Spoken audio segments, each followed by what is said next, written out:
Ahora sí, en el nombre del Padre, del Hijo y del Espíritu Santo. Dios Padre bueno, con gratitud nos ponemos en tus manos en esta tarde para poner nuestro corazón, nuestra mente y todo nuestro ser en los misterios que vamos contemplando. Ayúdanos desde tu voluntad a asumir nuestra vida en este mundo, pero siempre con una orientación al más allá, para que anhelemos, para que busquemos con todo lo que está a nuestro alcance el poder algún día compartir la vida junto a ti. Seguimos ofreciendo, Señor, el esfuerzo que realizamos por aquellos hermanos que más están necesitando en este momento de tu auxilio y también de nuestra solidaridad. Te lo pedimos a ti, Padre bueno, que vives y reinas por los siglos de los siglos. Amén. En el nombre del Padre, del Hijo y del Espíritu Santo. Bueno, vamos a iniciar preguntando por si hubiese alguna duda, alguna inquietud de lo que hemos visto la semana pasada. Y si no, para empezar con lo que tenemos para nuestra jornada del día de hoy. La semana pasada vimos lo de la creación nueva y si Dios nos da licencia, empezamos el día de hoy a ver el tema de la muerte. Vamos a dar aquí un salto en lo que tenemos. Joven Luis Felipe, Sí, tiene- padre, gracias. Mire, más que pregunta es un comentario para que usted me diga si, y a lo mejor nos ayuda a todos, ¿no? Lo quiero exponer de la siguiente forma. Mire, todo lo que usted nos dijo la semana pasada, que decíamos, ¿no? Que comentábamos, pues cuesta un poquito de trabajo entenderlo, ¿sí? Bueno, mire, encontré un pasaje en la epístola de San Pablo a los Romanos que creo yo, usted me dirá si estoy bien, que junto con un párrafo que viene también en el manual, en uno de los manuales que nos dio para el curso, a ver, mire, permítame leerlo textualmente, ¿sí? A ver, usted me dice sí, porque creo que se resume lo que usted nos decía y que expresábamos que costaba un poquito de trabajo entender. Mire, lo leo textualmente. Dice la carta a los romanos. Los padecimientos de esta vida presente tengo por cierto que no son nada en comparación con la gloria futura que se ha de revelar en nosotros. La creación entera está en expectación, suspirando por esa manifestación gloriosa de los hijos de Dios, porque las criaturas todas quedaron sometidas al desorden, no porque a ello tendiesen de suyo, sino por culpa del hombre que las sometió, y abrigan la esperanza de quedar ellas, a su vez, libres de la esclavitud de la corrupción, para tomar parte en la libertad gloriosa que han de recibir los hijos de Dios.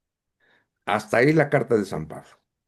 Después, en el manual que usted nos envió, padre, hay un párrafo que a mí me parece excelente en torno a lo que usted nos dijo. Mire, dice, las imágenes del paraíso.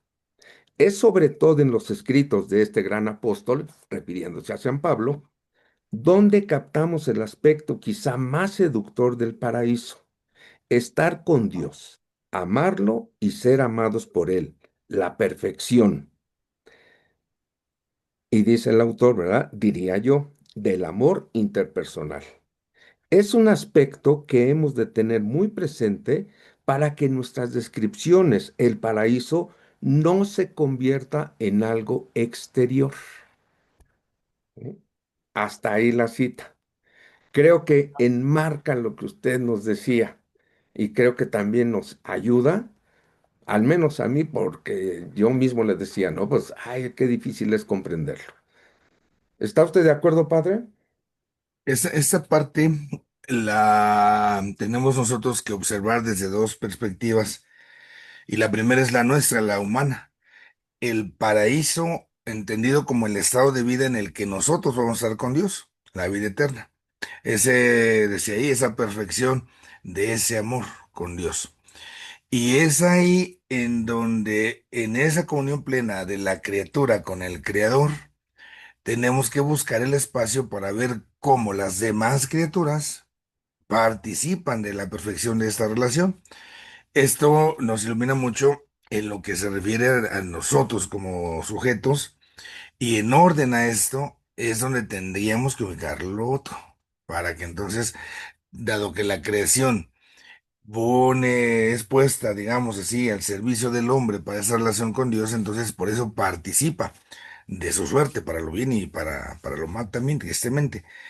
Entonces ahí es donde se parte del paraíso en el humano, en la criatura, cómo se participaría. La duda, pues bueno, pues se permanece, ¿no? En ese sentido, la participación de la creación, pero sí ya nos recuerda esto que es lo central, ¿no? El misterio de la comunión plena con Dios. Yo cuando encuentro gente que me expresa que tiene miedo a morirse, yo siempre les recuerdo esa parte, o sea, al final y al cabo sí es cierto que podemos tener miedo a morir, pero también es cierto que la muerte significa esto.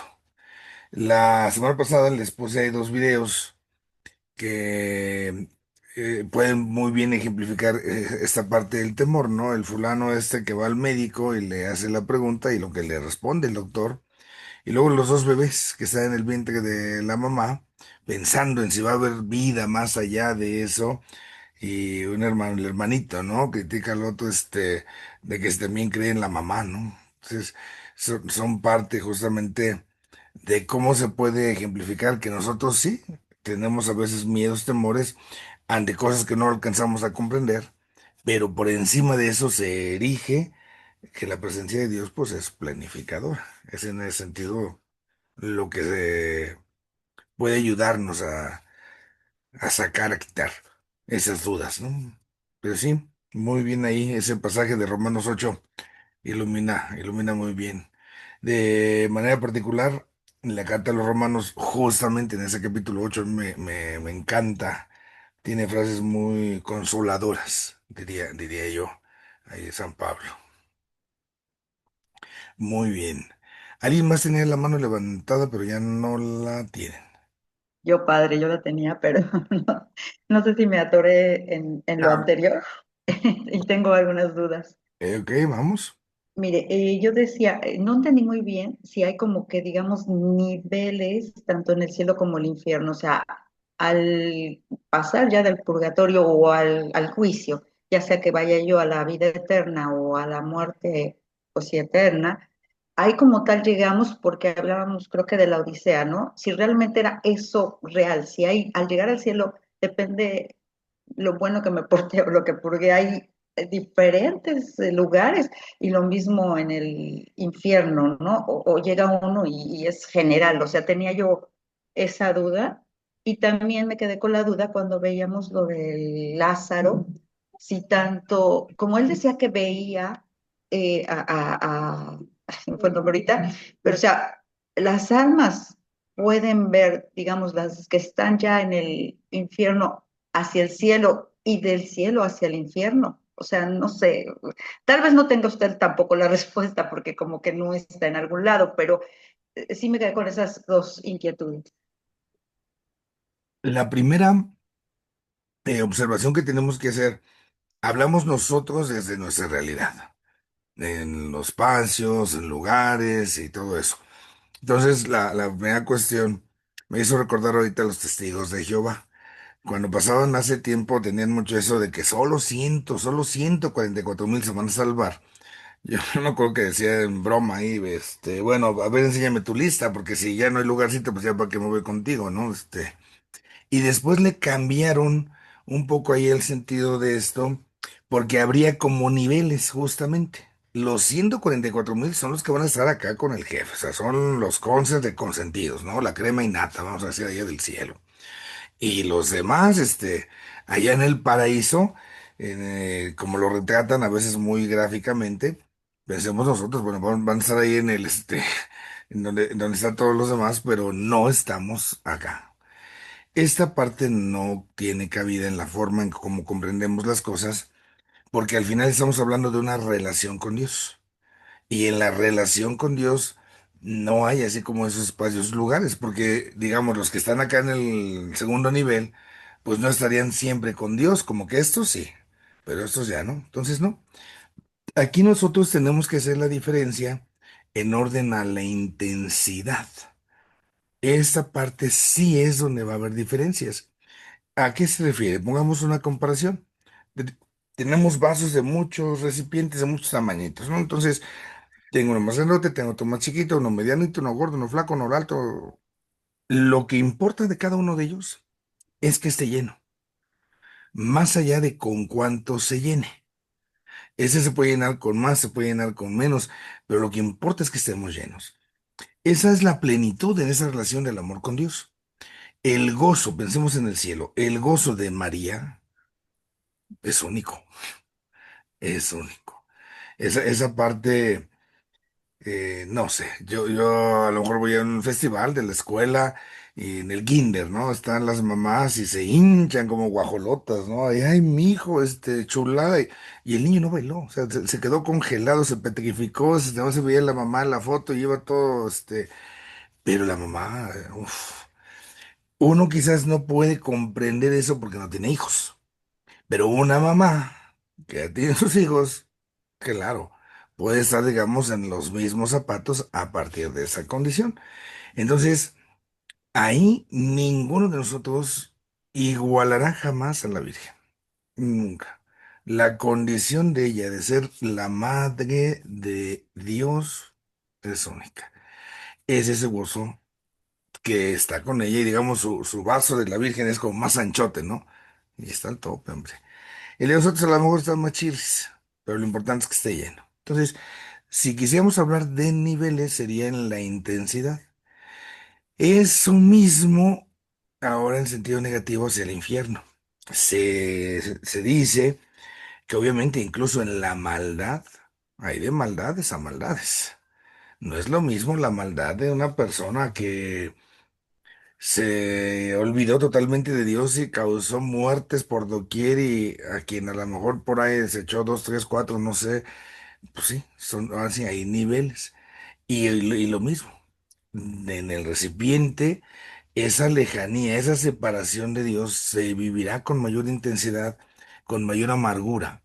No deja de ser amarga esa soledad del infierno, no deja de ser infierno, pero la intensidad se dice que será diferente.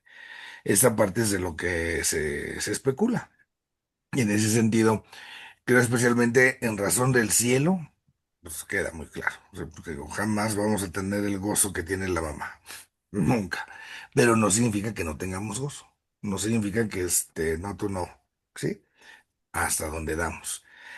En la otra parte, en cómo la Biblia nos retrata esta imagen en la cual Lázaro está viendo a aquel rico, el rico que no tiene nombre, pero se le ha llamado Epulón. Entonces, parecería que aunque hay una distancia, estamos otra vez ya cayendo en lo físico, se están mirando, tendríamos que decir con qué cuerpo, si el cuerpo se quedó acá enterrado, la mirada, cómo es, pero es una forma, más bien ahí un recurso literario en el que se ejemplifica cómo se da esta situación. Puede ayudarnos en esta parte. Yo les pregunto, bueno, vamos a imaginarnos un poco, vamos a llegar allá a la eternidad, vamos a llegar al cielo. Y me voy a encontrar con mi abuelita. Pero cuando mi abuelita murió, yo tenía 8 años. ¿Qué tanta seguridad puedo tener hoy de que ella me va a reconocer? ¿Cómo se reconoce, no? Y ahí en el juego, pues en las cosas que tenemos al alcance, yo siempre estoy convencido de la mirada. Decimos que los ojos son la ventana del alma. Entonces, ahí en los ojos, ahí en la mirada, está, digamos, como ese escaparate que permite observar el contenido, el interior que tiene la persona y lo que se hace como el clic, ¿no? Cuando yo encuentre a mi abuela, ella encuentra a su nieto, aunque pensemos ahí el cuerpo que Dios no sé, sea distinto, sea diferente, al final y al cabo, dado que esa es una comunión más interior, dado que es algo que brota del corazón, entonces a través de los ojos del alma, pudiésemos decir, se penetra esta condición. Jugando con esto, con esos términos, tendríamos que hablar así como hablamos de hacer un silencio no exterior, sino interior, de tener oídos interiores. Pensemos también en la mirada interior, que va más allá de tener o no ojos. Y justamente en esa contemplación, en esa mirada que es más íntima, eso nosotros podemos ahí atrevernos a decir, bueno, si lo ve. sin ojos, sí lo mira, pero es en razón de esa relación, de esa comunión. En la parte de la condenación eterna, el coraje, la rabia de no estar donde pude estar y que otros estén, esa es la amargura del infierno. Yo podría decir, bueno, me quedo encerrado, me quedo solo y no veo a nadie. Y ya ese es un castigo. Pero el castigo más fuerte no es que no vea yo a nadie, sino que por dentro estoy viéndolos de que están en una fiesta y yo no estoy allá y me amarga, me envenena eso, ¿no? Entonces, ahí es donde podemos decir, están como esos ojos interiores que nos ayudan a contemplar y que por eso hace que nos condenemos.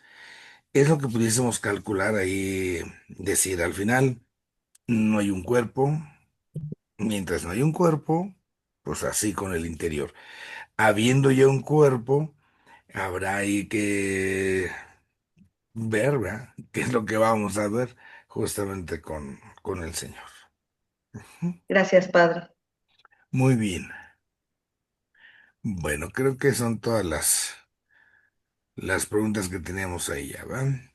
Vamos entonces a dar un pasito a lo que nos corresponde la segunda parte de nuestro estudio. Cuando hablamos de la escatología, nosotros decíamos que es ver las cosas últimas, las cosas que van a pasar al final. Entonces, en estas cosas que van a pasar al final, cada uno de nosotros, pues tiene justamente que recordar, que contemplar lo que sucederá a nivel colectivo y lo que sucederá a nivel individual, a nivel particular. Dejen aquí acomodar mi pantalla para estar ahí ya a mano. Entonces, veíamos que nosotros la escatología la tenemos considerada en dos partes. Lo que se llama la escatología individual y la escatología colectiva, la escatología personal. Entonces, aquí es donde nosotros tenemos que aprender justamente a esta realidad. Entonces, voy a recordarlo. Tenemos lo que es la escatología. La escatología, recuerden ustedes, que se encarga de las realidades últimas. Y estas realidades últimas las podemos analizar desde la perspectiva de lo individual o la perspectiva colectiva, lo que pasa con todos. Acá nosotros dividiríamos el estudio de la escatología en lo que es la escatología final, así le llamamos,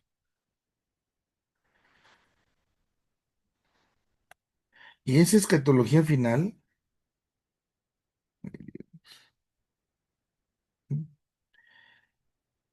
es la que ya estudiamos.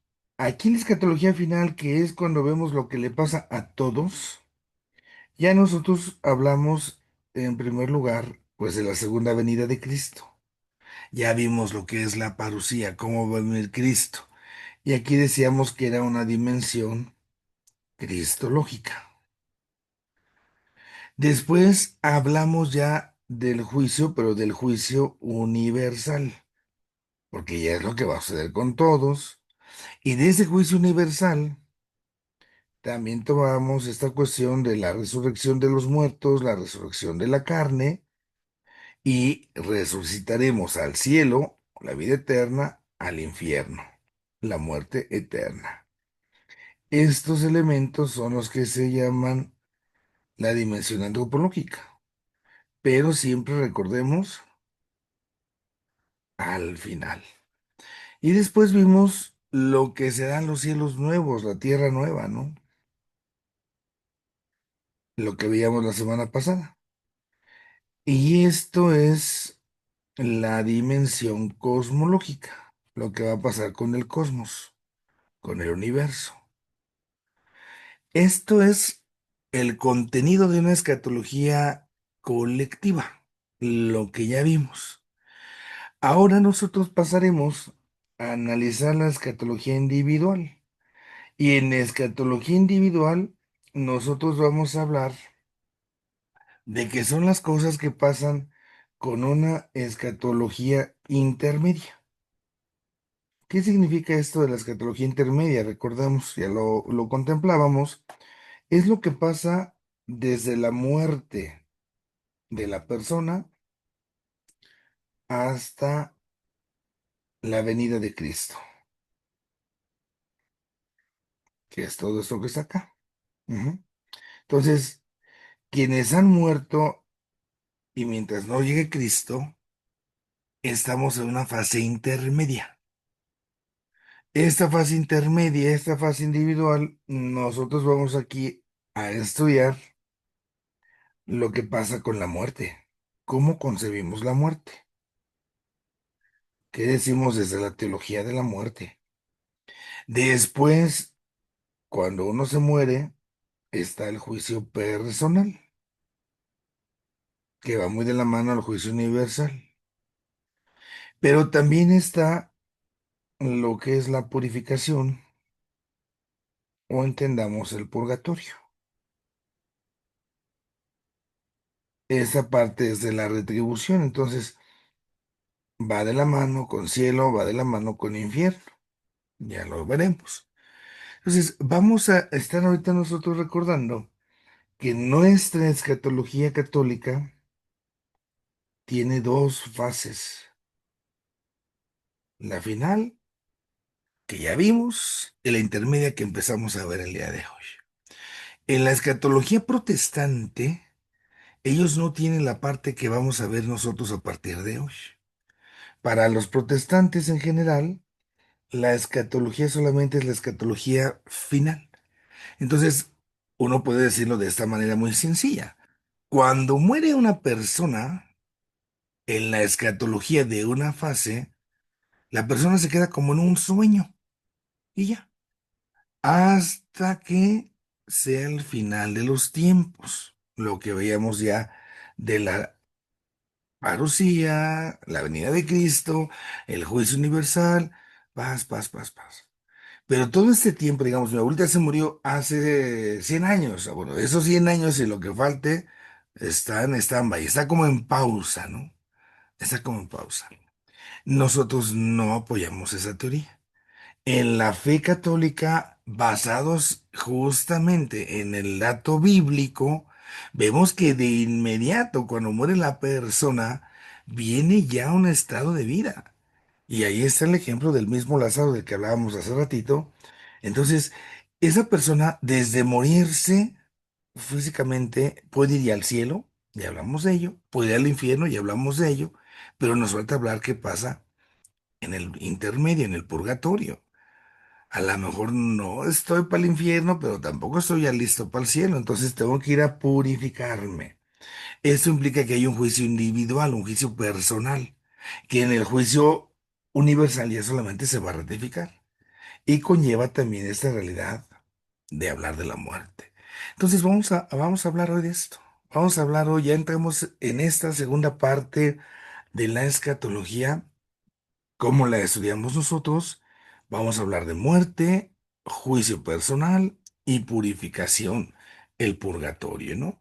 Y aquí nosotros tenemos pues esta invitación a echar mano de las partecitas que son fundamentales para nuestra vida.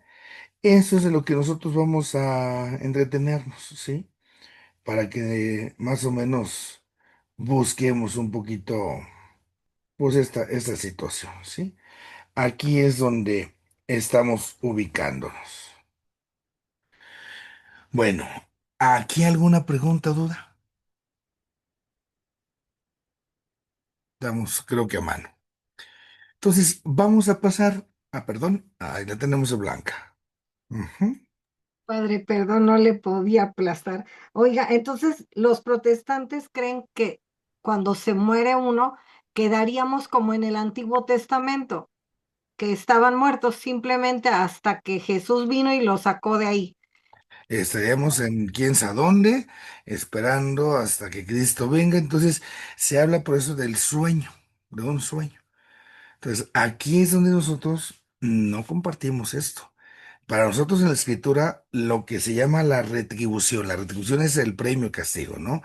Lo que se llama la retribución viene después de morir, de inmediato. Cuando uno muere, va al juicio personal.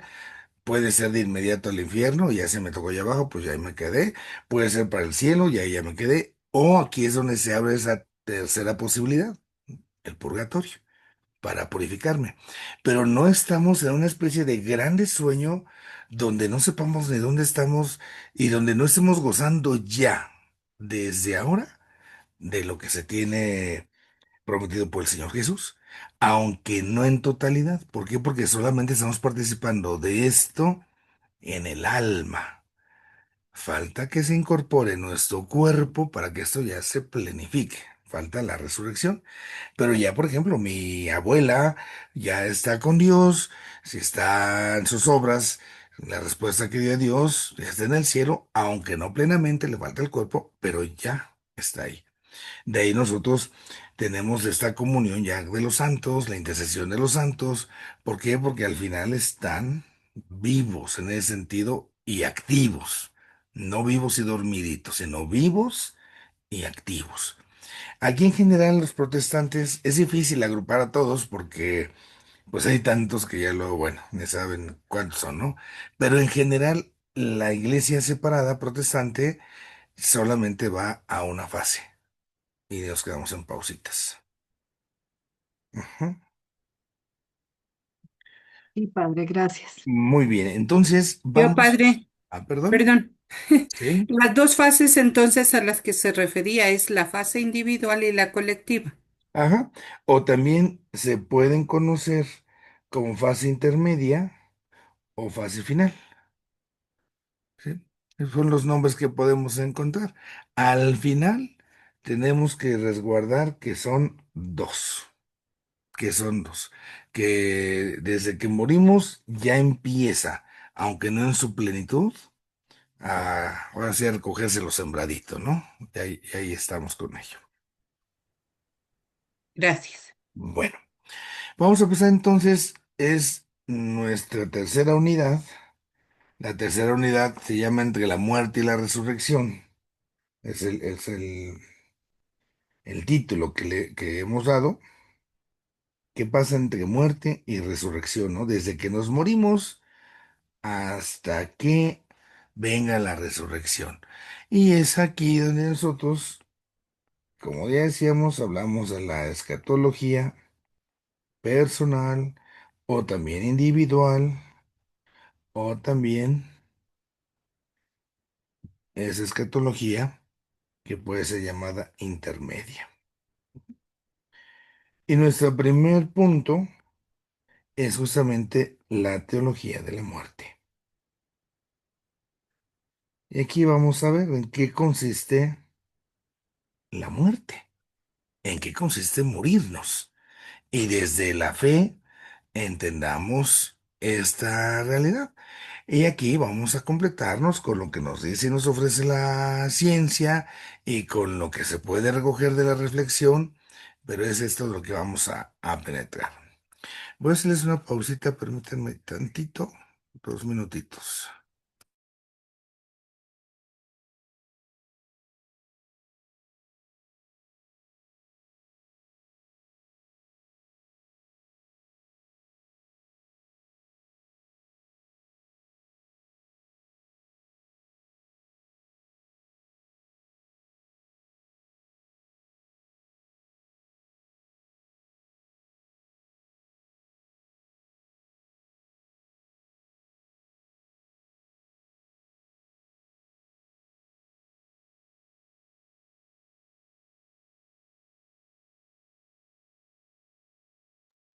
Listo. Entonces, vamos a hablar justamente de cómo comprendemos lo que es la muerte. Y lo primero es que tenemos que hacer precisiones. La muerte como tal nos debe de quedar claro, es un acontecimiento, es algo que sucede en el tiempo, en el espacio, Es decir, significa que es parte de nuestra historia.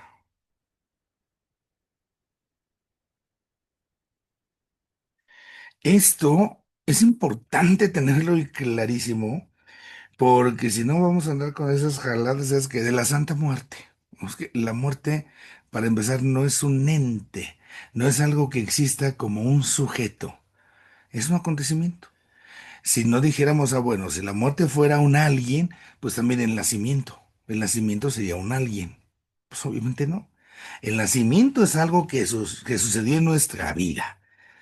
El día en que nacimos, ahí terminó el nacimiento.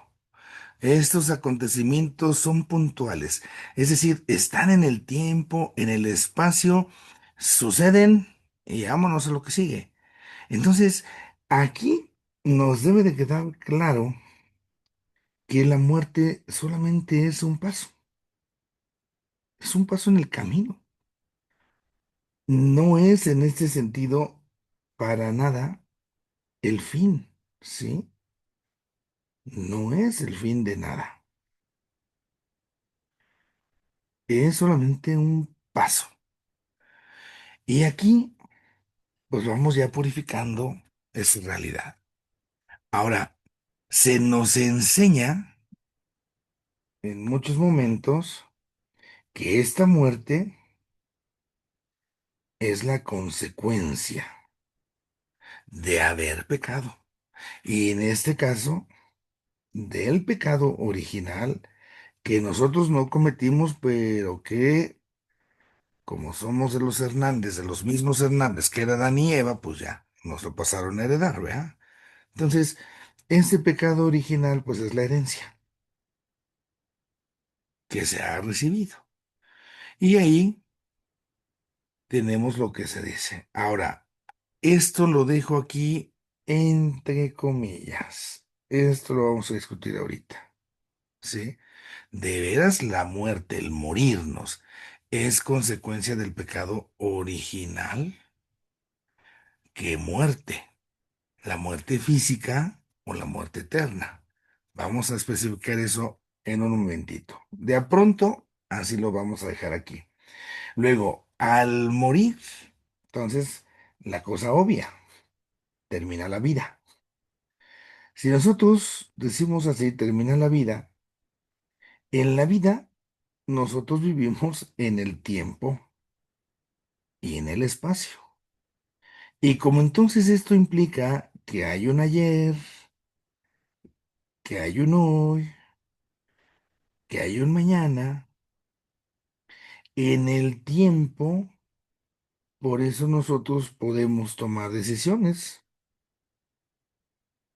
Y esas decisiones se pueden cambiar.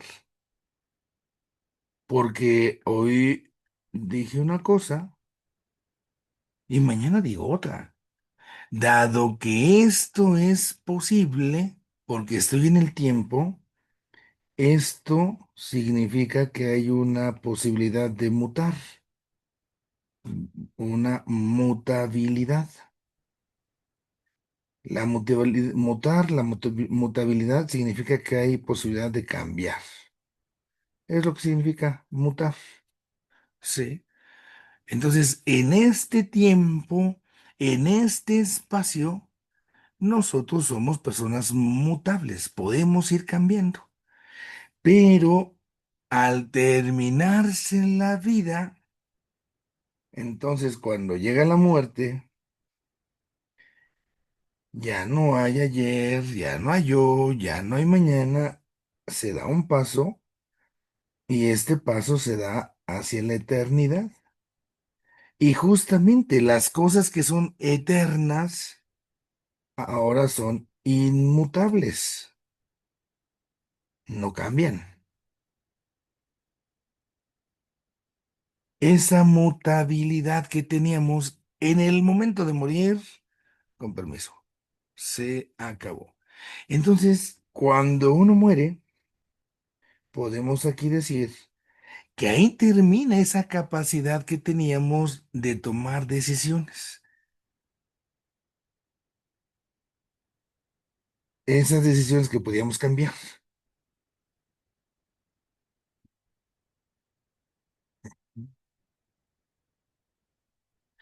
Aquí ya no hay. Es que ya me di cuenta, ya me arrepentí, ya te amolaste, compadre. Ya aquí ya no hay para atrás. ¿Por qué no hay para atrás? Porque ya no hay pasado, porque ya no hay futuro. Ya estamos en esta realidad que llamamos eternidad. Y la eternidad nos conlleva la inmutabilidad.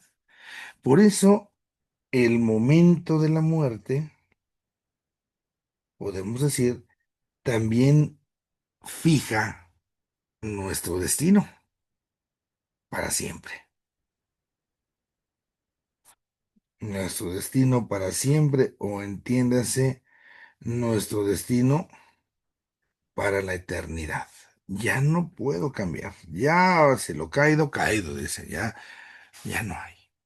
¿Mm? Entonces, esta es la condición que nosotros ahora adquirimos. Y al adquirir esto, por eso ya no podemos allá en el cielo hacer méritos como para volver a cambiar, para volver a convertirnos. Ya no. Ya no hay esa posibilidad.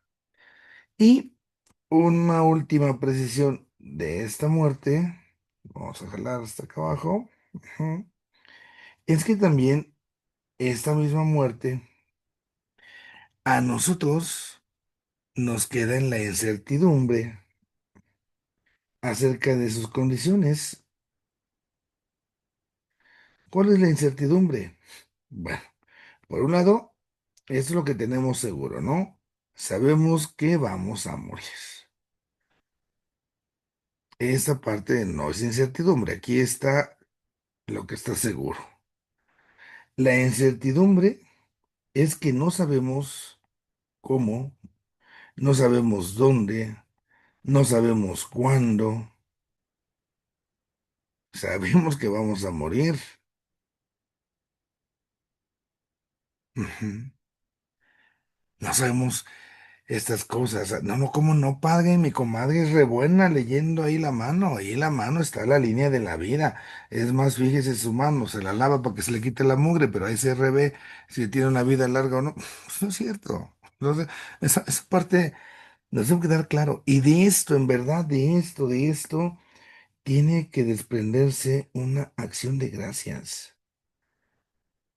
Aunque no nos acabe a veces de gustar, pero pensemos, tengo que dar gracias a Dios de esto.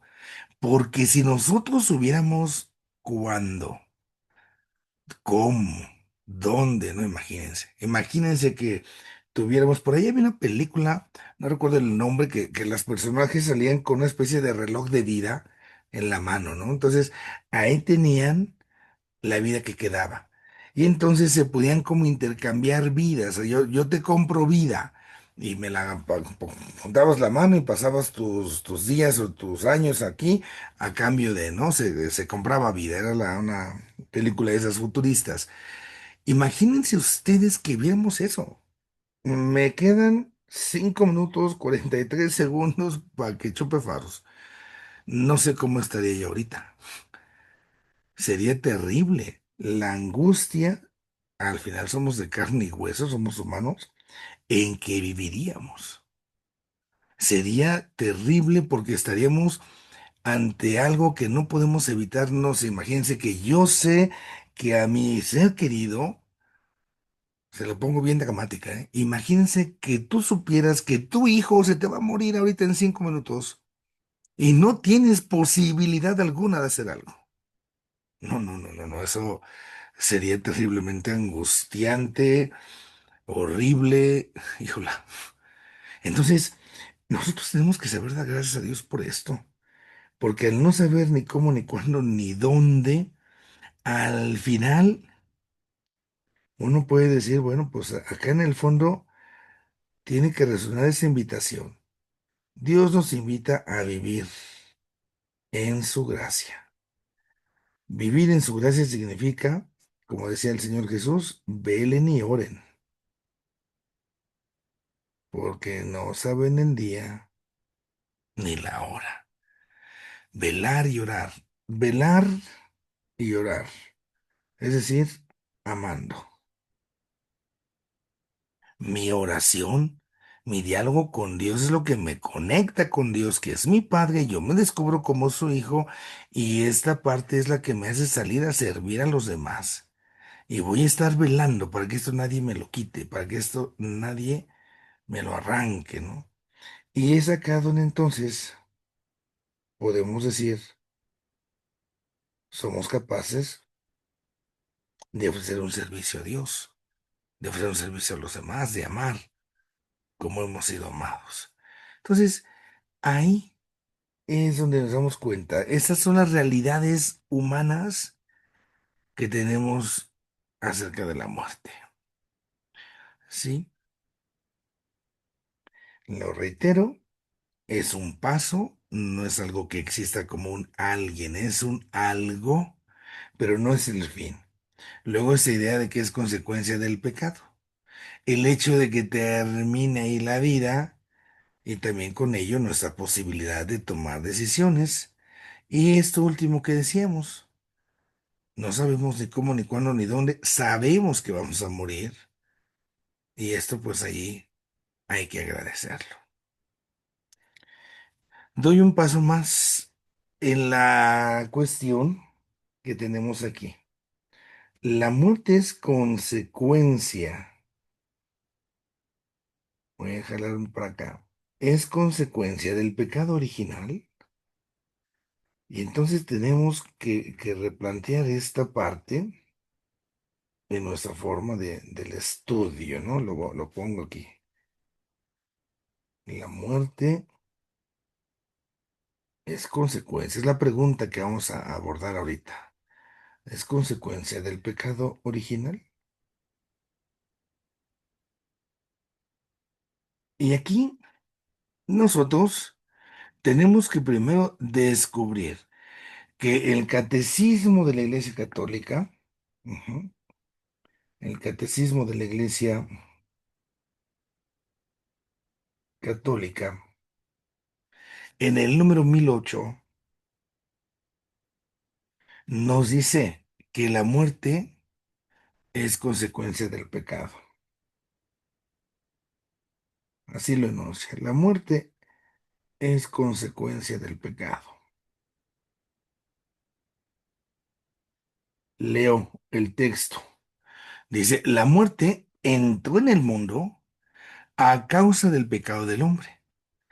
Aunque, fíjense en esto, aunque el hombre poseyera una naturaleza mortal, Dios lo había destinado a no morir.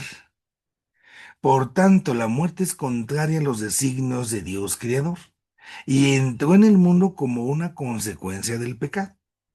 La muerte corporal, de la cual el hombre se habría librado si no hubiera sido pecador, es así el último enemigo del hombre que debe ser vencido.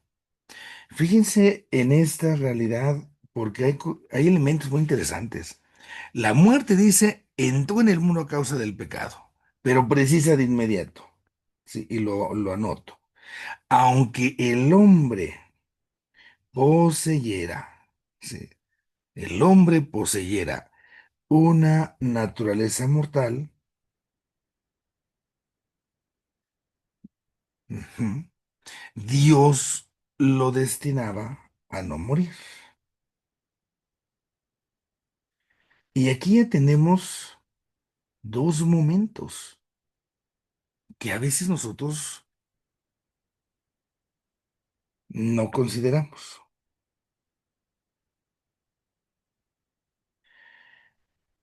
Vamos entonces a analizar estas dos realidades, ¿sí? Dice, aunque el hombre poseyera una naturaleza mortal, es decir, cuando Dios crea, déjenme cambiar aquí de colorcito, cuando, cuando Dios crea al hombre, entonces este hombre es una criatura y es una criatura en el orden material. Y todo aquello que es materia se echa a perder, es corruptible. Entonces, todo aquello que es materia se echa a perder. Y esto no lo podemos negar, lo experimentamos, ¿no? Es corruptible, la materia es corruptible, es decir, muere. Aún más, vean, en la escuela nos enseñan, la materia no se crea ni se destruye, decía ese dicho, solo se transforma. Materialmente, cuando el hombre es creado, la muerte es parte de nosotros. Pero, pero, estamos hablando de la naturaleza mortal. Estamos hablando de una muerte física. Dice el catecismo aquí más adelante, de una muerte corporal. Eso es propio del ser humano. El ser humano, al ser creado, iba a morir. Punto. Eso no se puede poner a discusión. La materia nos lo recuerda, se impone. Y esto nos agrade o no nos agrade. Sin embargo, viene el segundo acto. Vamos a ponerlo así por numeritos. Si pudiéramos nosotros imaginar como una obra de teatro, este es el primer acto. El segundo acto. Dios nos destina a no morir. Y entonces el destino a no morir, ¿cómo lo entendemos? Entonces aquí tenemos que hablar ya no solamente de una muerte física, sino de lo que llamamos la muerte eterna.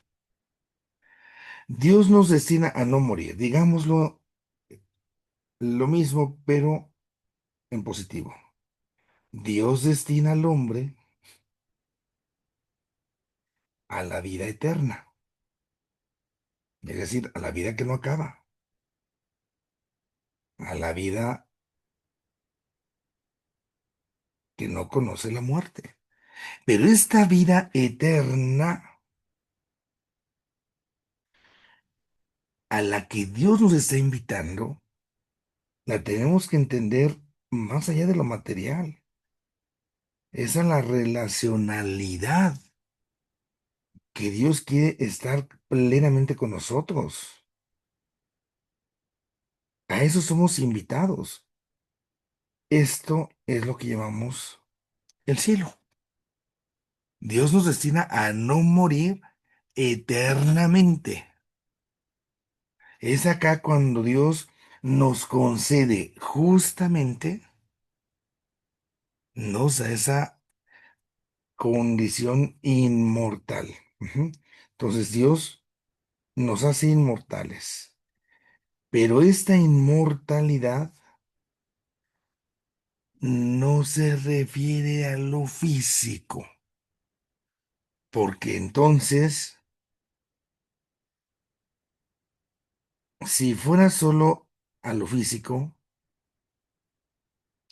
si fuera solo a lo corporal,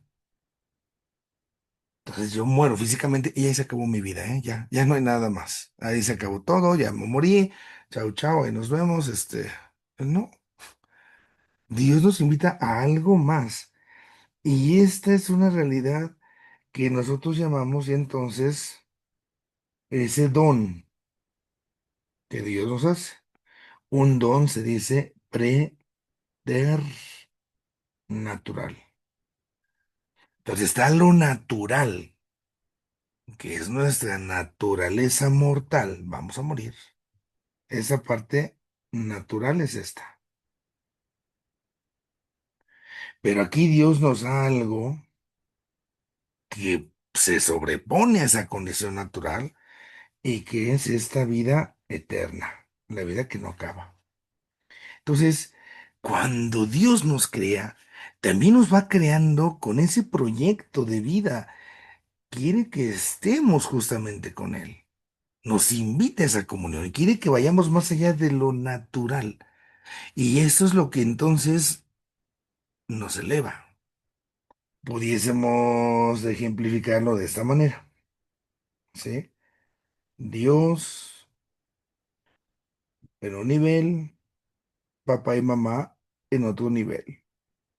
Se dice que Dios crea, pero nuestros papás nos procrean. Voy a ponerlo así como si estuviéramos jugando la comidita, ¿ve? Los papás ponen la carne, ya está, ahí la carnita, ¿no? Pero Dios nos da la vida, nos da un alma, pero un alma especial, un alma espiritual. Entonces, esta carne es vivificada. Primero por nuestros papás, porque tenemos una meramente alma, si quisiéramos separar esto, ¿no? Pero esta alma además es de carácter espiritual. Y entonces esta vivificación es de darnos esa vida que va más allá de este mundo, es lo que Dios nos concede y nos lo da como ese don. Aquí estamos como viendo esto por escenas, ¿eh? Lo vemos así por escenas. Obviamente cuando sucede nuestra procreación, cuando nuestros papás ahí en la noche de luna de miel, pues ya nos dieron existencia, todo esto sucede al mismo tiempo. Aquí lo estamos como separando, como para desmenuzarlo. Pero no es así como que Dios está asomándose. A ver, ¿ya acabaron? Ahí voy, ¿eh? Ahora me toca. Ahí les voy a dar el alma para su carnita que acaban de poner, ¿va? No, todo es en esa simultaneidad. Entonces, es acá donde Dios, por esta alma espiritual, que va más allá de lo físico, que va más allá de lo corporal, nos da este don de la inmortalidad. Entonces, esta inmortalidad es, podemos decir, la invitación que Dios nos hace para estar con Él, para siempre, para estar, para ser con Él. Ajá. Para siempre, para siempre. Entonces, desde el principio, aunque físicamente estamos llamados a esta muerte natural, al mismo tiempo Dios nos da este obsequio, nos da este regalo que nos hace vivificarnos para estar con Él, para estar con Él. Ese es el don que Dios hace. Dice que el catecismo de la Iglesia Católica. Entonces, la muerte es contraria a los designios de Dios. Pero aquí nosotros tenemos que especificar, porque démonos cuenta que ya estamos hablando de dos tipos de muerte. La muerte física y también la muerte eterna. Si la vida eterna es esa relación con Dios, la muerte eterna es la no relación con Dios. Esto de la no relación con Dios y con los demás es lo que se llama infierno. Y obviamente esto no corresponde a los designios, a los planes de Dios. Entonces, cuando se dice en el catecismo que la muerte es contraria a lo que Dios quiere, claro. Cuando vemos esto, es desde el catecismo nos recuerda, es que la muerte entró a causa del pecado del hombre. Un pecado que se sigue, se sigue y se sigue, ¿verdad? Empezó la Adán y la Eva, pero nosotros nomás no le paramos. Entonces, entra en el mundo como consecuencia del pecado. Pero la consecuencia del pecado, reitero, no es la muerte física, es esta muerte eterna. Esto no corresponde a la voluntad de Dios. Esto Dios no lo quiere. Ujú. Entonces, fuimos creados, criaturas, materia que tenemos, esa materia va a morir. No se discute. Pero Dios enriquece nuestra materia para que entonces nosotros podamos ir más allá a esa vida eterna. Dice por eso entonces el catecismo, la muerte corporal de la cual el hombre se habría librado por ese regalo de Dios, no la podemos obviar en el sentido ahora, pero ya Dios nos la había concedido. Dice, es el último enemigo en que tiene que ser vencido. Dice ahora Vaticano II, la Gaudium et Spes. Recordemos que este Vaticano II, pues es la respuesta que Dios quiere darle al hombre a través de la iglesia, ¿no? Es esa reunión de obispos allá en los sesentas donde se está buscando dar respuestas al ser humano. Gaudium significa gozos, spes, esperanzas, ¿no? ¿Cuáles son los gozos y esperanzas que la iglesia de parte de Dios está llamada a darle al hombre? Entonces, ahí en este texto se condensa esto. Acerca de la muerte, en la Gaudium et Spes, este documento, en su número 18, nos dice lo siguiente, hablando de la muerte. El máximo enigma de la vida humana es la muerte. El máximo enigma, el máximo misterio, o sea, es que no entendemos por qué, no entendemos tantas cosas, ¿no? Y entonces dice acá, el hombre, nos dice el texto, sufre con el dolor y la disolución progresiva del cuerpo. Ahí no está hablando de, pues, cómo se va uno acabando. Al final esto es evidente y no se puede negar bajo ninguna circunstancia. Pero, pero, el máximo temor que el ser humano experimenta, el máximo temor, el máximo miedo, tormento, es que desaparezcamos para siempre. Es la desaparición perpetua. Fíjense ustedes. Es que, padre, yo no quiero morirme, me da miedo morirme. ¿Por qué? Porque tengo a mis hijos. ¿Quién va a ver de ellos? ¿Qué va a hacer de ellos? Como si yo en el más allá, si tuviera mis hijos, no pudiera seguir haciendo algo por ellos. Si me voy a morir, y ya, por ejemplo, lo presuponemos así de simple, tengo hijos, hay hijos, es porque hay una apertura a la vida, es porque hay esa relación con Dios, a lo mejor no me voy derecho al cielo, pero aunque me quede yo en el purgatorio mientras llego al cielo, esto es vida y desde esa condición nueva, ¿a poco la mamá va a dejar de ser mamá? Pues no. Entonces, no estoy desapareciendo perpetuamente, no estoy sufriendo una aniquilación también ahí en el más allá. Seguiré pidiendo por mis hijos, ¿no? Y este pedir por los hijos, pues no nos va a resultar a lo mejor conocido y por lo tanto me va a generar cierto temor, cierto miedo, pero al final de todo es lo que yo estoy ahí justamente pudiendo dar, pudiendo ofrecer desde allá. Nada más que a veces tenemos tanto miedo a morirnos porque pensamos que nos vamos a desaparecer para siempre y nos olvidamos que hay algo que sigue, ¿no? Entonces, así lo presenta la Gaudium, dice la Gaudium, juzga con instinto certero cuánto se resiste a aceptar esa perspectiva de la ruina total y del adiós definitivo. No queremos que eso suceda, ¿no? Entonces, nos habla la Gaudium. La semilla de eternidad que llevamos en nosotros mismos, esta semilla de eternidad que tiene todo ser humano, la semilla de eternidad, por ser irreductible a la misma materia, entonces se levanta contra la muerte, entendida como esa muerte, desaparición perpetua, entendida como una especie de aniquilación.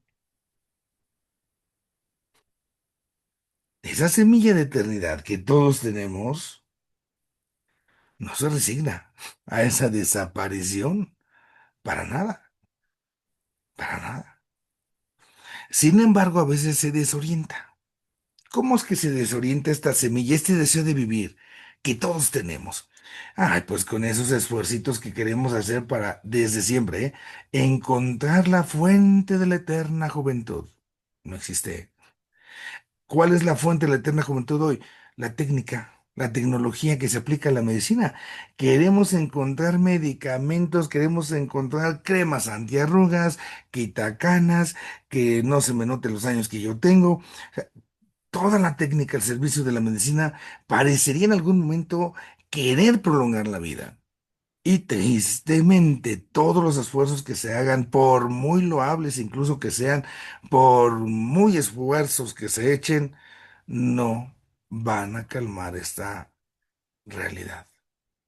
Sabemos que vamos a morir, sabemos que nos hace miedo, pero si esa semilla de eternidad que yo llevo dentro la sé encaminar, no la voy a poner acá en el lado de la ciencia, porque si no acá es como querer sacar prórrogas, ¿no? Aguanta, aguanta, ya me voy a morir. No, no, espérame, espérame, espérame, déjale, echamos más, ¿no? Y aquí, nosotros la biología que tenemos nos recuerda un día vamos a morir. Y se acabó. No se puede satisfacer ese deseo que tenemos de estar más allá. Entonces, toda la imaginación humana nos recuerda la Gaudium et Spes que a veces tenemos de que vamos a ser para siempre eternos, pues se viene abajo. Y es acá donde la iglesia entra al quite. ¿Qué es lo que nos dice entonces la iglesia respecto a estas falsas promesas, ¿no? De que no vamos a morir. Pues la iglesia nos enseña lo que nos enseña la revelación, lo que nos dice la Sagrada Escritura. En la Sagrada Escritura, nosotros reconocemos que todo ser humano ha sido creado, ¿sí? Por Dios. No venimos de ninguna otra realidad. Pero hemos sido creados por Dios. Ahí está la causa, el por qué. Pero vamos ahora al para qué. ¿Para qué nos ha creado Dios? Para un destino feliz, pero una felicidad eterna, ¿eh? Una felicidad, un destino feliz que está más allá de este mundo. ¿Por qué más allá? Porque lo que aquí tengo, lo que en este mundo hay, pues es pasajero, porque es material.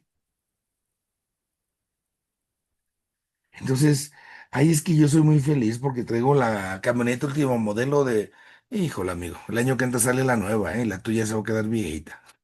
Hijo, es que soy muy feliz porque, no, la felicidad no está aquí. Y eso no lo debemos olvidar. Es ahí donde entonces la iglesia tiene esta tarea de recordarnos que hemos sido creados por Dios y que hemos sido creados, podemos aquí decirlo, para Dios. Hemos sido creados también para Él, para estar con Él. Ahí es donde está justamente nuestra felicidad. Ahora, nos recuerda la Gaudium, se nos recuerda la Gaudium. La fe enseña que la muerte corporal entró en la historia a causa del pecado, lo que decíamos en el catecismo. Dios nos ha creado mortales, somos materia, pero nos da este regalo de que no íbamos a pasar por esa muerte corporal para llegar a esa vida eterna, para estar con Él, pero que al final, a causa del pecado, ese regalo, ese don, se perdió. Seguimos con esa posibilidad de la vida eterna, pero nosotros tenemos justamente que recordar que pasaremos por el trance de la muerte, que tenemos que dar ese paso y que ese paso en sí como tal, la consecuencia del pecado es ese miedo a morirnos. La consecuencia del pecado es esa resistencia, que no me quiero morir. ¿Por qué? Porque siento que mi vida aquí se termina, porque siento que ya no va a haber esa relación. Por eso tenemos estos miedos. Esa es la consecuencia del pecado, los miedos que se están generando, las angustias que se están metiendo. Entonces, nosotros ante esto tenemos que decir que Dios nos ha creado para un destino feliz que está en el más allá, al cual llamamos cielo, que es también llamado vida eterna, y que en el cielo, en la vida eterna, lo que habrá es una comunión. Esa comunión que será con Dios y con todos los demás, con todos aquellos que ya estén gozando justamente de la vida de Dios. Entonces, ahí tenemos esta primera afirmación de cómo surge la muerte, ¿sí? Ahora, esta es la enseñanza de la iglesia, una enseñanza que no es dogma. ¿Por qué? Porque justamente estamos en esos terrenos últimos. Vamos ahora a pasar a chismear tantito con unos amiguitos que se llaman teólogos, que nos iluminan en esto. Está un teólogo que se llama Juan Ruiz de la Peña, teólogo español. Sí. Entonces, el padre Juan Ruiz de la Peña, él recuerda que ciertamente a lo largo de los siglos en la iglesia siempre ha quedado una especie de conecte, ¿verdad? Una conexión entre la muerte y el pecado. Pero Juan Ruiz de la Peña nos invita a decir, bueno, se dice que la muerte es consecuencia del pecado, no es una pena del pecado. Sí, pero ¿en qué aspecto? ¿En qué sentido? ¿Cómo entender esto, no? Sí, por causa de mi pecado me viene la muerte. Ah, bueno, pues vamos a ver. Ujú, ¿cómo se dice? Ruiz de la Peña recuerda que desde San Agustín y el Sínodo de Cartago se hablaba justamente, sí, de que el don de la inmortalidad, esto lo dice San Agustín, el don de la inmortalidad significaba que el hombre jamás iba a morir físicamente. Entonces, el ser humano estaba exento de la muerte física.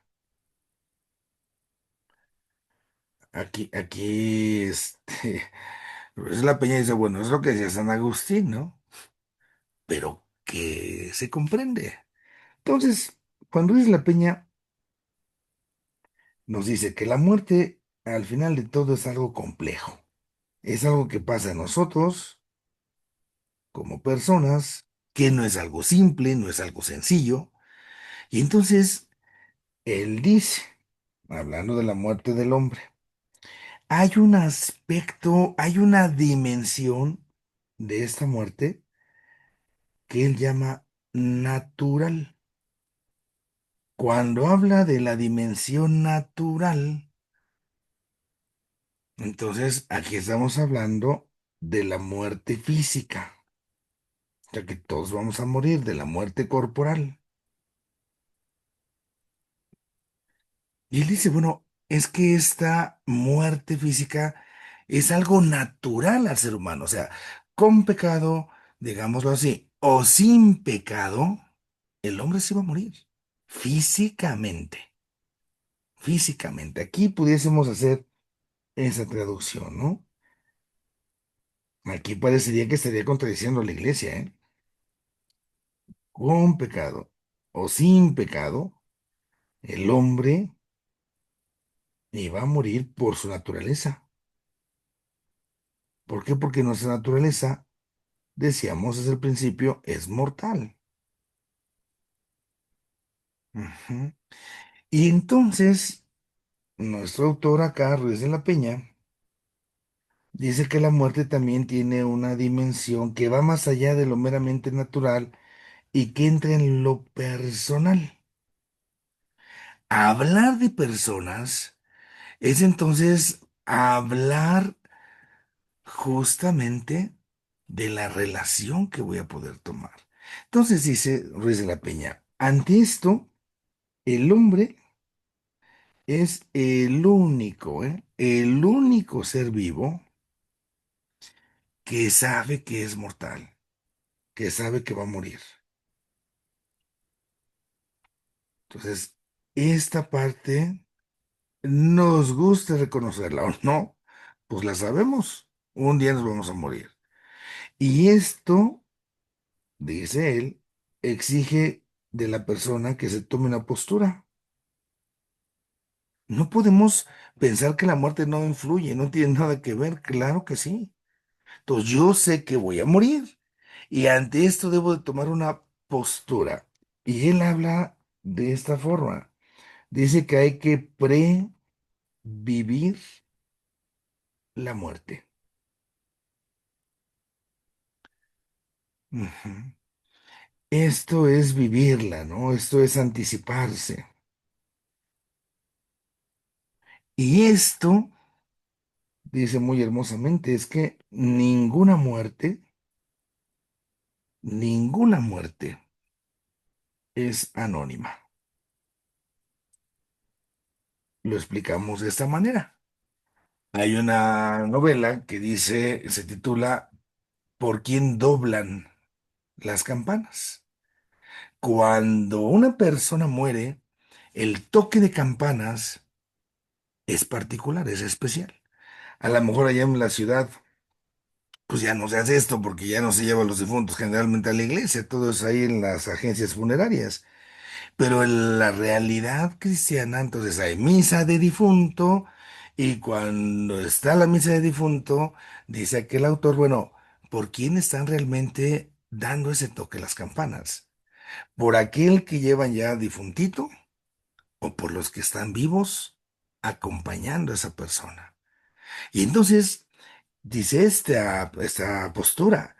¿Cómo previvimos la muerte? Es que cuando nos vamos a morir, será el momento de mi muerte que no voy a saber ni siquiera en qué se siente.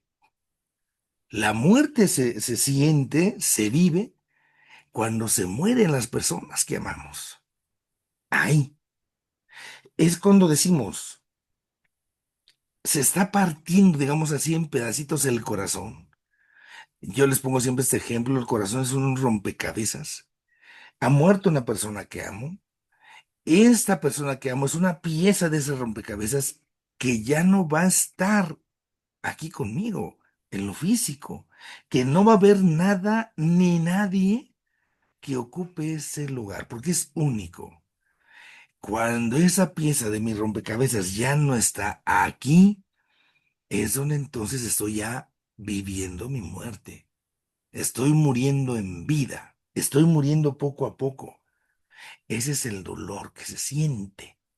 Esa pena cuando muere un ser querido, eso es lo que se siente morirse.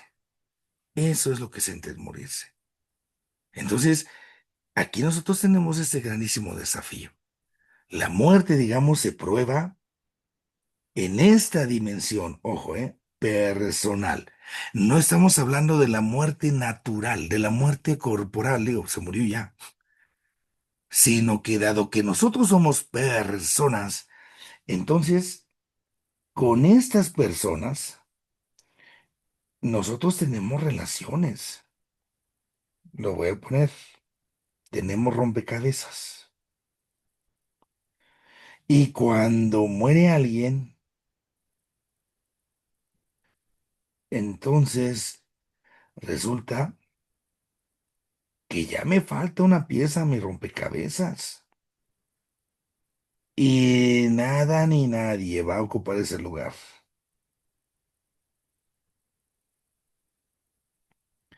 Esto es entonces lo que se siente morir. El previvir, voy a ponerlo así, para usar las palabras del autor, el previvir la muerte. Esto es cuando estamos muriendo. Por eso dice él, ninguna muerte nos es ajena, ninguna muerte nos es anónima. Entonces, aquí es donde estamos experimentando justamente esta realidad de la muerte. Ninguna muerte es anónima. Y aquí, esto, por eso dice Ruiz de la Peña, esto nos hace tomar posturas. ¿Cómo voy a vivir con mi rompecabezas incompleto? ¿Cuál es la postura que yo tomaré? Sí, voy a usar así las palabras. Mi rompecabezas está incompleto. usando esta imagen, ¿cómo viviré ahora? Hagámoslo muy simple. Mi opción primera, me enojo. Y entonces me desilusiono, va, y como soy todo bravo, aviento mi rompecabezas. Ya no quiero jugar. Entonces, como ya no quiero jugar, al aventar el rompecabezas, ya no quiero tener relaciones con las personas. No quiero relacionarme con los demás. ¿Por qué? Porque al relacionarme con los demás, sí, eso duele. ¿Por qué duele? Pues porque es amor. Entonces, no quiero sufrir. Como no quiero sufrir, pues muy fácil. Pues ya no tengas amigos, ya no tengas familia, ya no tengas a nadie. Sepárate de todos, odia a todos, así ya no vas a sufrir. Y nos sale el tiro por la culata. Cuando nos encerramos en esto, porque aventé mi rompecabezas, es cuando viene la muerte, a la que sí debemos de tener miedo, ¿eh? La muerte eterna. Ese aislamiento que se nos convierte en amargura. Esa parte. Decía yo no querer, pero como ya no quiero a nadie, pues me jodí. La otra opción, ¿cómo viviré? Sí, con mi tristeza, ¿eh? Esa no se quita. ¿Por qué? Porque me falta una pieza. Y esta pieza, decíamos, nadie va a venir a llenarla, nadie va a venir a ocupar ese sitio. Pero entonces, yo sé que me falta y la buscaré. Y esta pieza yo sé que se está armando. Vamos a usar así las palabras, ¿eh? Se está armando el rompecabezas, pero ahora ese rompecabezas que se está armando es en otra mesa. Esa otra mesa, vamos a ponerles el cielo, puede ser el purgatorio, pero la tirada del purgatorio pues es el cielo, ¿no? Entonces, se está armando en el más allá. Y como yo quiero llegar al más allá, esto tiene que hacerme vivir en esperanza, ¿sí? Espero algún día volver a estar con esas piezas, ¿no? Volver a encontrar, volver a poner esas piezas en su lugar.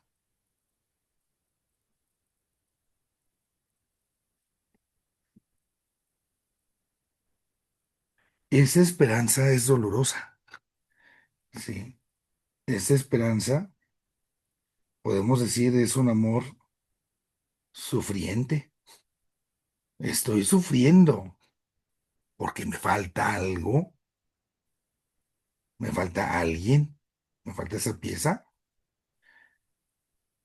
pero al mismo tiempo estoy también amando.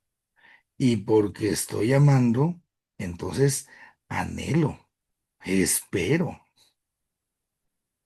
Por eso alguien podría decir, ay, bueno, para que ya no me duela, entonces ya también me quiero morir. Es más, me voy a matar para adelantar esto.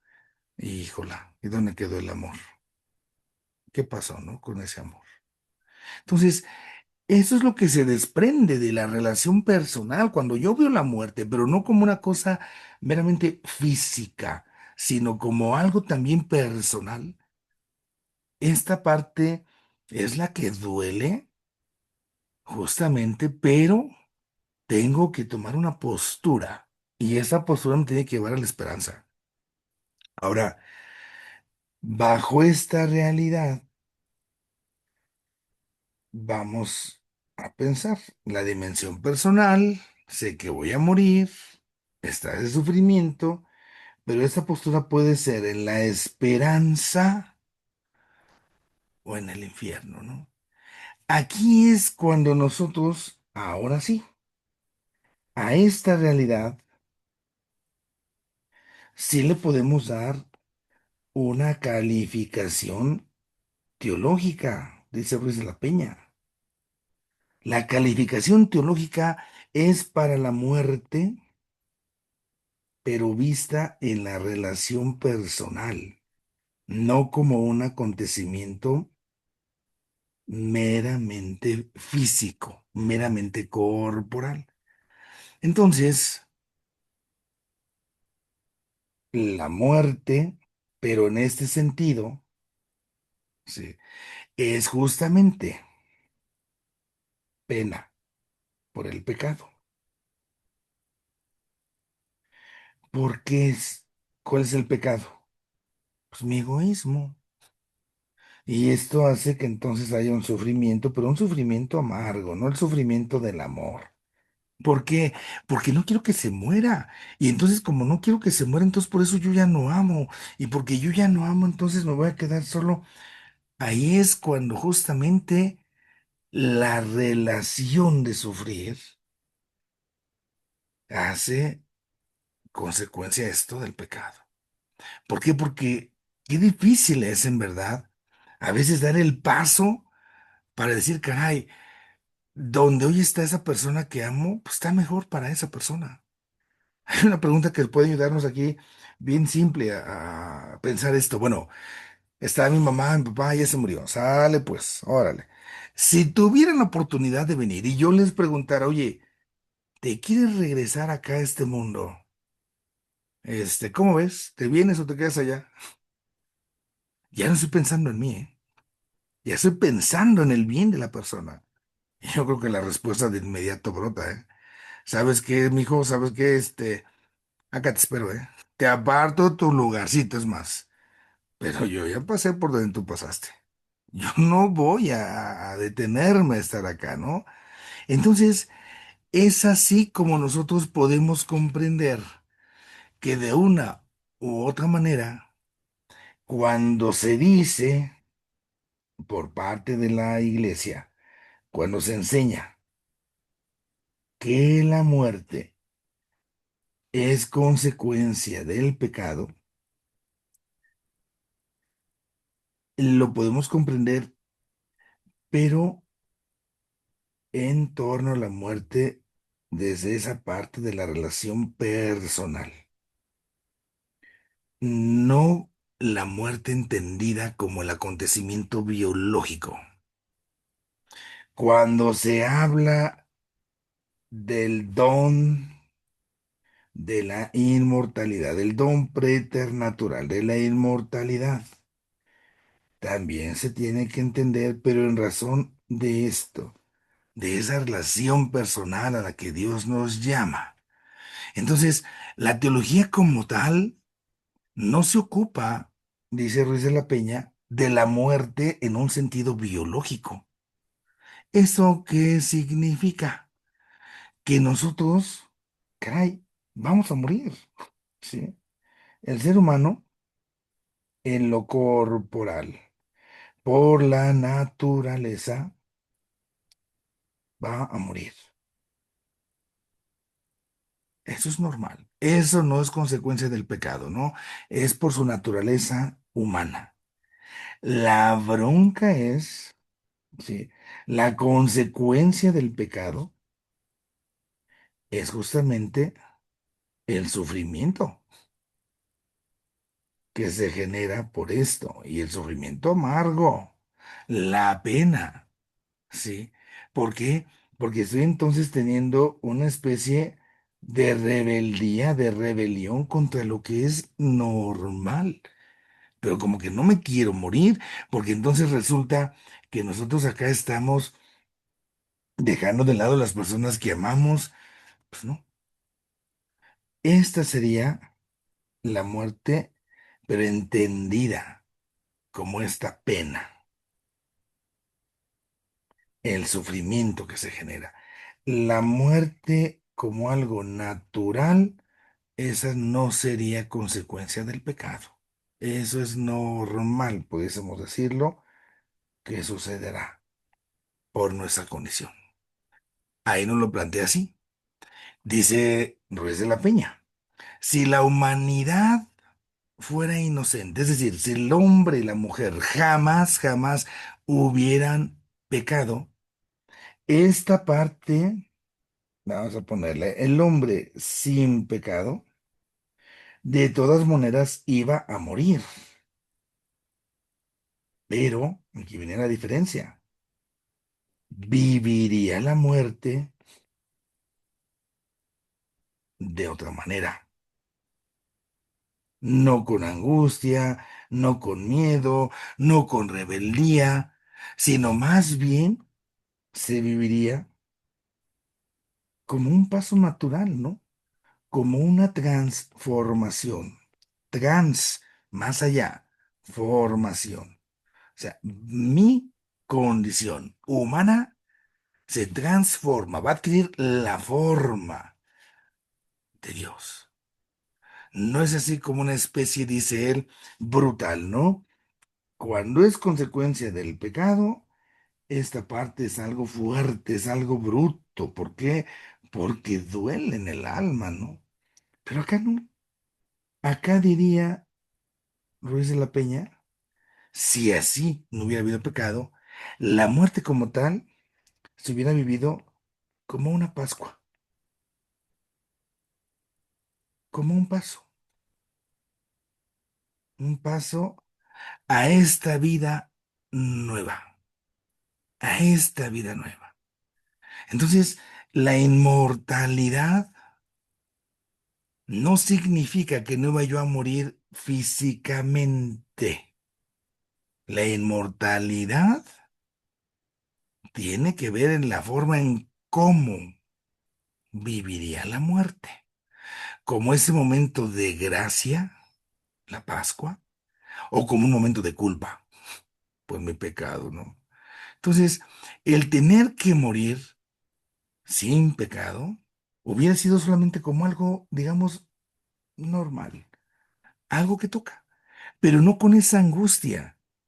¿Por qué? Porque no se estaría alterando mi relación con Dios, con los demás. Es algo que viene, es algo natural, es algo normal. Pero como pecamos, pues no, pues no.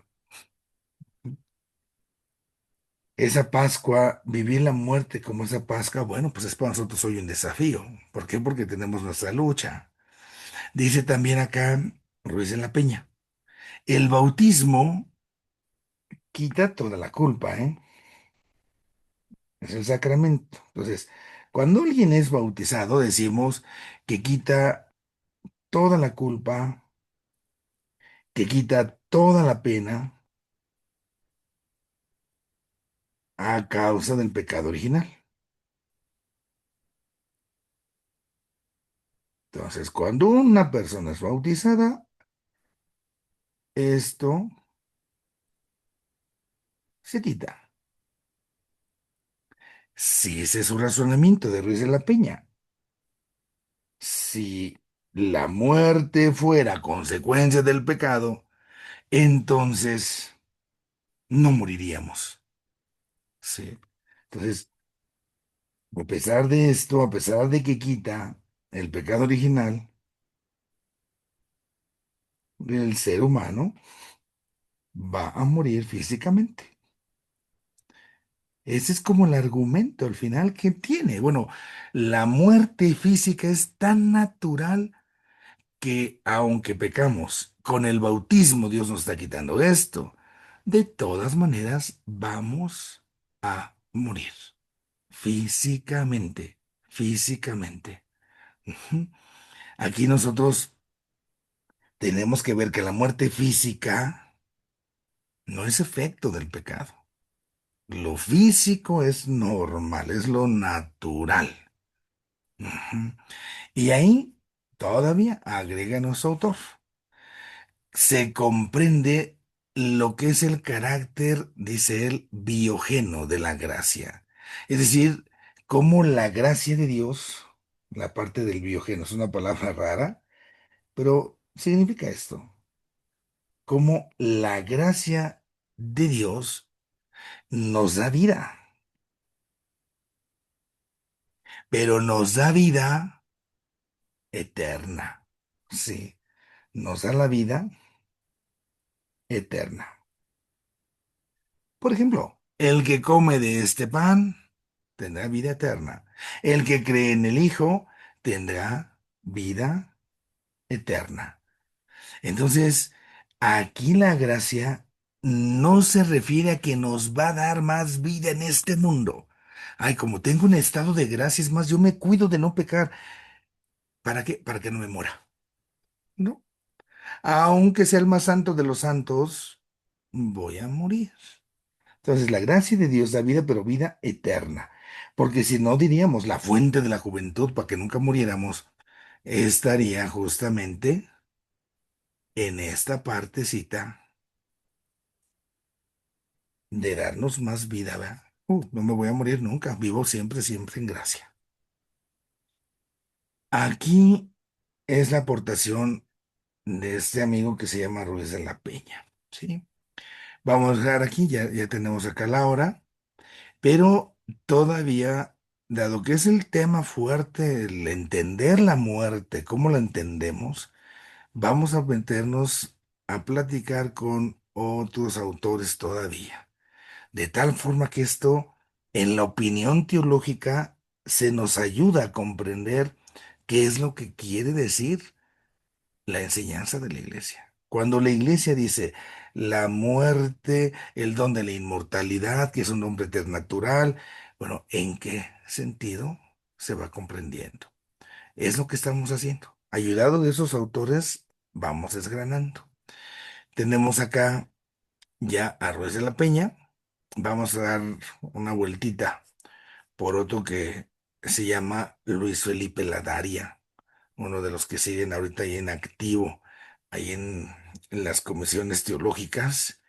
También vamos a ver a uno que se llama Sayes y a uno latinoamericano que tiene puntos que son cuestionables, pero que también tiene una enseñanza válida en muchos momentos, que se llama Leonardo Boff. Entonces vamos a ver esas perspectivas para que esto nos enriquezca y hablemos justamente de esto, la teología de la muerte, cómo comprenderla, cómo entenderla.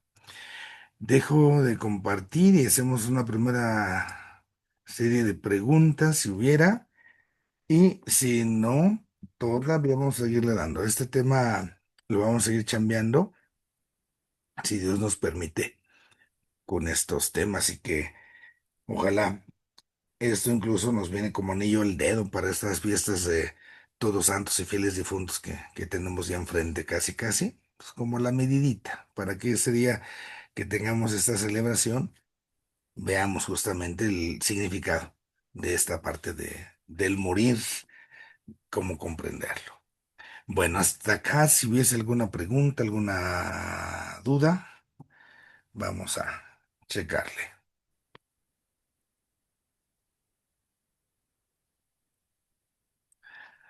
Quedó muerta la pregunta. Ok, pero no, ahí estamos ya, entonces vamos con Blanca. A ver, hija. Agárrese, padre, porque ahora sí lo voy a tener que volver a ver después de que empezamos con el padre Juan, porque ahí estoy hecha bola. Aquí nos dijo, padre, en el Dios nos destina a no morir, porque la vida eterna es la relación plena con Dios. Entonces, cuando dicen que los santos ya gozan del cielo aquí en la tierra, ¿es por su relación de gracia con Dios? Esa es la primera, padre. Espéreme. Ahí, ahí de una vez vamos desgranándola. Sí. Y falta la plenitud. Es el ya, pero todavía no está completo. Entonces, ya una persona en santidad, ¿eh? Y puede ser cualquiera de nosotros. Cuando estamos en estado de gracia, ya tenemos esa parte de santidad. La santidad es esto, la relación con Dios. Entre más gracia tengamos en ese sentido en el estado de nuestra vida, tenemos esas probaditas, ¿no? Al menos así del cielo, de esa vida eterna a la que Dios nos está invitando. Y es aquí donde entonces nosotros podemos decir esa frase que se dice de la escatología, es el ya empezó, pero todavía no llega a su culmen, todavía no tenemos la probadita. No sé si ahorita a la hora de la comida, ya desde hace rato, a lo mejor a las 2 empezaron ahí a cocinar, ya llega el olor, pero todavía está la comida hecha. Entonces, ya se saborea, pero todavía no estamos sentados a la mesa. ¿Mm? A excepción de la Virgen María, aclaración. Mi padre. Luego dijo que en Gaudium et Spes el hombre, el hombre sufre por el dolor, ¿no? Y el desgaste progresivo del cuerpo, que es obvio que se va deteriorando y bueno, pensaba yo cuando dijo eso que la muerte es, ay, me quito este vestido y voy a tener el vestido nuevo, ¿no? Pero cuando nos dijo ahí que seré madre, bueno, yo en mi caso, seré madre para siempre, pero me quedó en la mente que hay una cita que decía, bueno, que dice que de quién será esposa porque se había casado con 7 personas, de quién será esposa cuando llegue al cielo y luego dice que eso no tiene que ver, cómo sí se aplica para unas cosas y en la cita no. Esa parte es lo que llamamos cambio ontológico. El ontológico es lo que está más al profundo de lo que somos. Y uno puede dejar de ser esposo o esposa. Desde luego, al fin que no eres ni de mi familia, ese desgraciado que pase lo que quiera, ese ni es de mi familia. Pero no se puede usted desmargar o deshijar. Jamás, aunque yo les decía el otro día, aunque yo no quiera ya a mis hijos, aunque no quiera yo a mi mamá, con la pena, amigo. Eso ya no se quita, no se cambia. Entonces, sí, en la relación allá que vamos a establecer como personas, ya no habrá esa relación de pareja. ¿Por qué? Porque el amor va más arriba. Y una de las realidades donde ese amor es más todavía es lo que nosotros entendemos en la fraternidad. Esa fraternidad que se establece gracias a Dios porque somos hijos de Dios y entonces la pareja se verán como hermanos en Cristo. Pero los hijos jamás dejan de ser hijos, nunca. Ese es un cambio ontológico. Una vez que el hombre y la mujer han engendrado, es más, aunque no haya nacido el chamaco, cuando han engendrado son padres y eso ya no se quita con nada ni con nadie. Ya no. Ahí es el cambio. Ahí es el cambio. Es la parte ontológica que llamamos. Lo otro es una relación que establecemos con las personas y que la misma escritura lo recuerda, hasta que la muerte separa. Ya con los hijos ni la muerte, ¿no? Se rompe ese lazo. Ya la última, padre. Ujú. Este, bueno, hasta ahorita, ¿eh? Aquí estamos hablando solo de la muerte natural del ser humano. Bueno, sí, ¿no?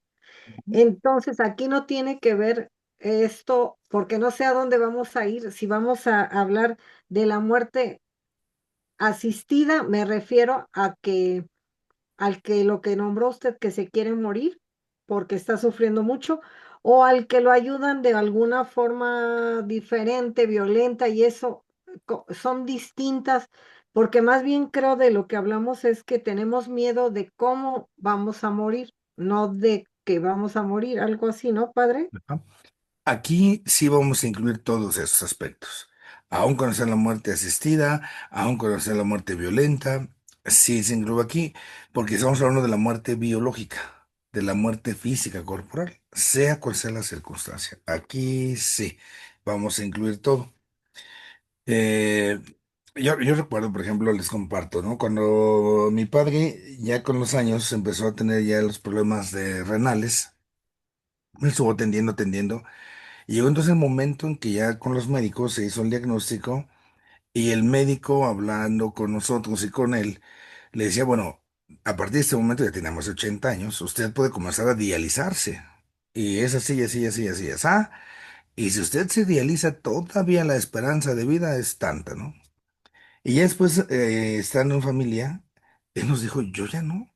O sea, yo ya le agradezco a Dios lo que naturalmente me dejó vivir. Yo ya no quiero prolongar esto, ¿no? esta realidad sí es muy comprensible, sí es muy deseable, pero también ya quiero y necesito descansar.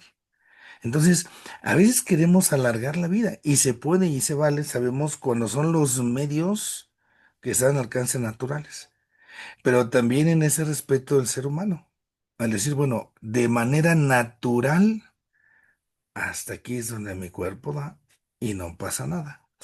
Cuando queremos hacer hasta no sé dónde para que la persona no se muera nunca jamás en la vida, pues no, no puedo prolongar. Y al revés, tampoco puedo acortar. Al final, la muerte tendrá que llegar en su momento, no sé dónde, no sé cuándo, no sé formas, modos, pero en ese instante estamos hablando de esa muerte física y que es también vista con una esperanza. Ya necesito descansar, ¿no? Ya. Llega el momento en que también está un anhelo con Dios que tiene pues que resolverse. Lo otro es no, no quiero sufrir, entonces ya denme algo para que me muera y ya, sin que sufra, me duela, pues no. Ahí estaríamos rompiendo pues lo que naturalmente se da y estaríamos cayendo en algo gravemente pecaminoso en ese sentido. Gracias, padre. Muy bien, María Félix. Buenas tardes, Sara.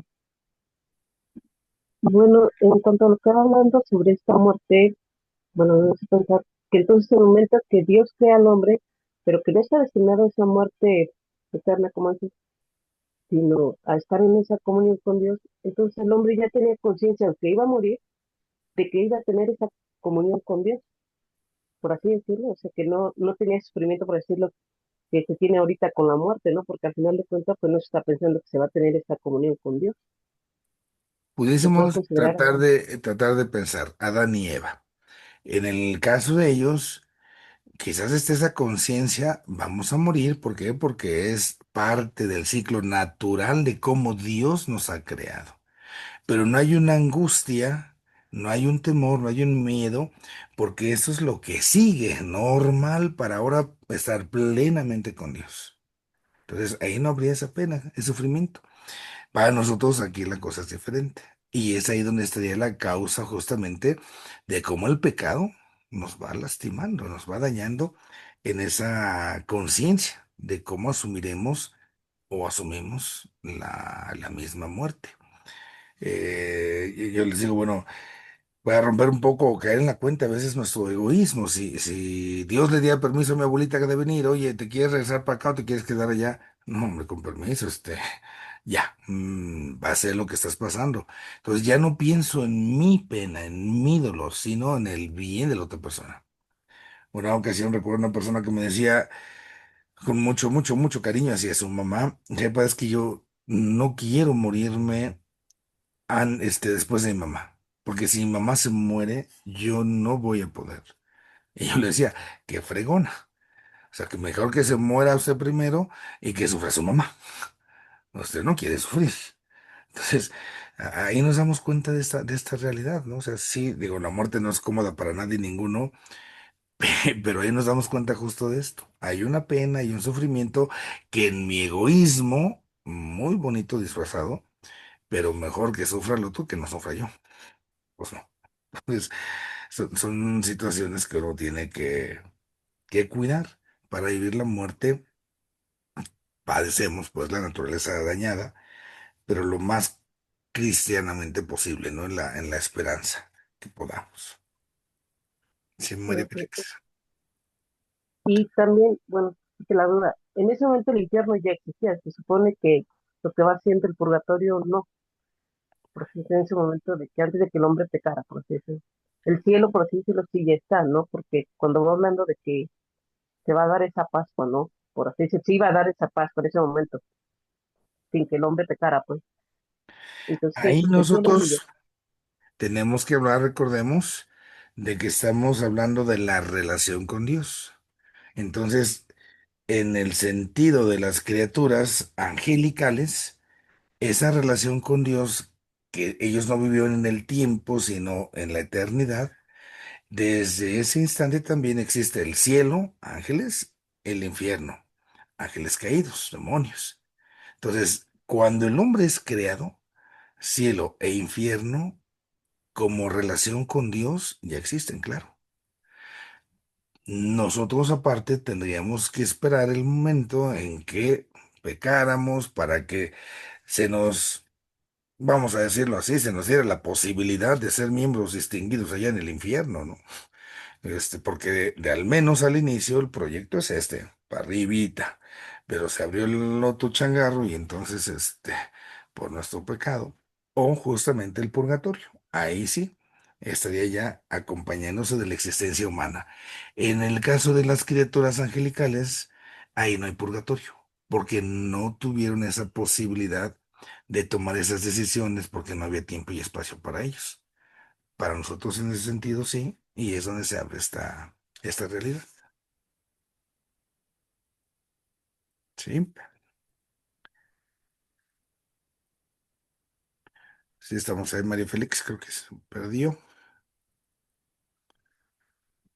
Bueno, vamos con Leti.